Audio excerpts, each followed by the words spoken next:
Hello everyone, this is Jason from Primetime Aquatics, and today I wanted to look at a couple different plants because they're often confused on the internet. And those two plants are water Sprite and water Wisteria. I'm going to take you around the fish room. I'm going to show you both types of plants. I'm going to talk a little bit about how they're different, our preferences in terms of which one we like and which one grows better, at least in our water parameters, so stay tuned. All right, so what we're looking at here is our 23-gallon bow front. This is the tank that houses our Apistogramma mendezi. They're pretty shy, so they're kind of hanging out in the back there a little bit. You can see one way down there in the lower left-hand corner. So water Sprite. I guess one of the ways you can recognize this and differentiate it from Wisteria is the fact that the leaves are far skinnier, and so are the stems for the most part.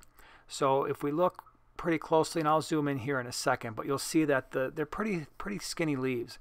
So what do I like about this plant? It does pretty well in our water. It grows relatively fast. Usually the way we grow it is we will get some and put it and just let it float at the top of the tank. And it really likes that light towards the top of the tank. I think the CO2 concentrations are a little bit better there as well. So it tends to grow pretty well at the top. And then what we'll see is the root system right there in the center as we're zooming in. And the plant will eventually grow roots. And you can see here a real nice picture of how skinny the leaves are with the water Sprite. So on the lower side there, you're looking at the root system. And as those roots start to grow down from the plant, then I take that plant and I will plant it in the substrate. So in terms of feeding the plant, it's, at least for us, it's been really easy. We'll throw in a couple squirts of Easy Green fertilizer from Aquarium Co-op. Every once in a while, depending on the plants that are in the tank, we might put some root tabs in there. There's actually a sword plant over to the left that's not visible. So there will be some root tabs in there, but these guys are primarily going to be a water column feeding plant, especially when they are floating at the top.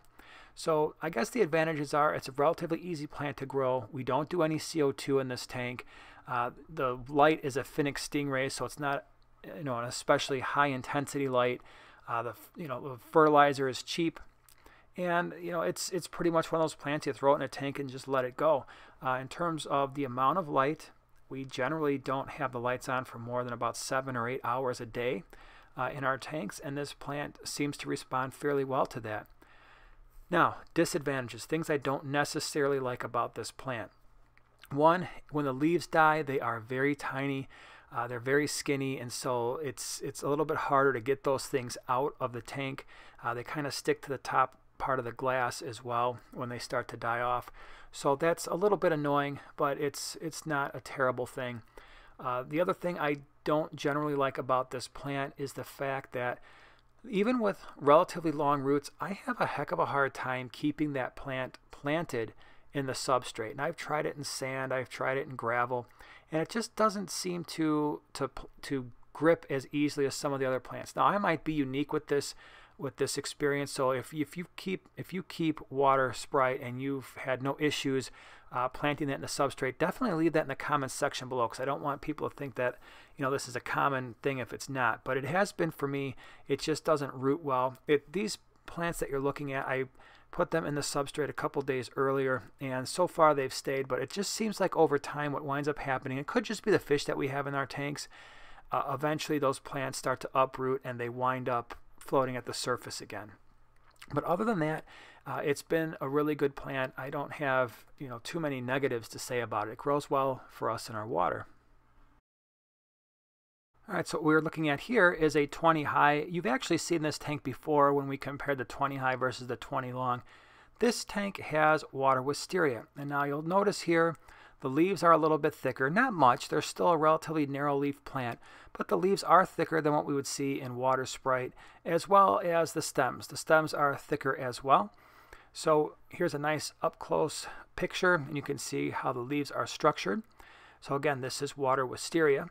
Now, what I like about this plant, it has been probably, outside of hornwort, the easiest plant that we have in our fish room in terms of the way it grows. So it is a very easy plant for us to grow. Again, just like with the water Sprite, we tend to just kind of float it at the top of the tank until we start to see roots. And you can see there at the bottom right hand side, we've got some roots growing down. And so once we see that, we can actually cut the stem of the plant and then plant the roots down in the substrate, and it works out really well. And we do the same thing with the water Sprite. We'll just go ahead and we can cut the stems, and that's one of the ways you can propagate either one of these plants, is just cutting the stem, float it, let the roots grow, and then go ahead and plant it as you see fit. Now, one of the interesting things I like about this plant is the fact that as it starts to grow, believe it or not, in this tank we started with just a couple very small pieces, and as water wisteria starts to grow, it starts to send out runners in all directions, and then those runners start to pop up, and that's what we're looking at here. So we started with a very small amount, and it has really responded well. So this is a plant that is probably the second fastest growing plant that we have, again behind the hornwort that we have in a lot of our tanks. So that is definitely what I love about this plant. It's quick growing.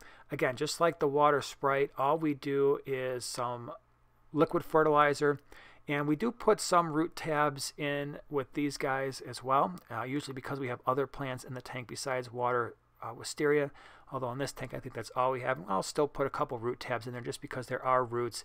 Awesome plant. Now, are there any downsides? I'm a big fan of water wisteria. I guess a downside might be if you've got a very shallow tank like a 20 long, and I'm going to show you that in a minute. If you've got a 20 long,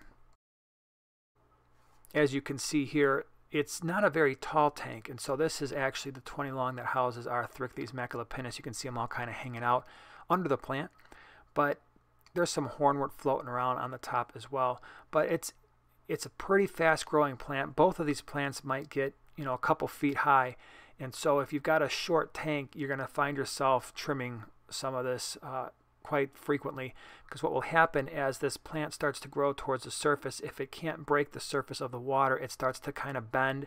We've got some tanks where it kind of bends over and kind of grows all along the top of the tank. So I guess that would be a disadvantage, the fact that it's a little bit of a taller plant. But this would be great in maybe like a 29 gallon. We have it in our 29 gallons. It would be nice like in a 37 gallon or something that's a little bit taller, 55, 75 gallon. It can definitely fill up a background pretty quick. So this is water wisteria. Again, very similar to water Sprite, but the leaves are a little bit broader. The stems seem to be a little bit thicker. It tends to, at least in our water, grow faster. And it tends to be a little bit of a greener plant, which is something I like, where the water Sprite often there'll be a little bit of yellow, a little bit of brown, more frequently given the same water parameters. All right, everyone, so that's the water Sprite and water wisteria. I think if I had to pick one, I'd probably pick the wisteria over the water Sprite, just because I like the way it looks a little bit more. I like the size of the leaves, I like the stems, I like the way it spreads out along the bottom of a tank.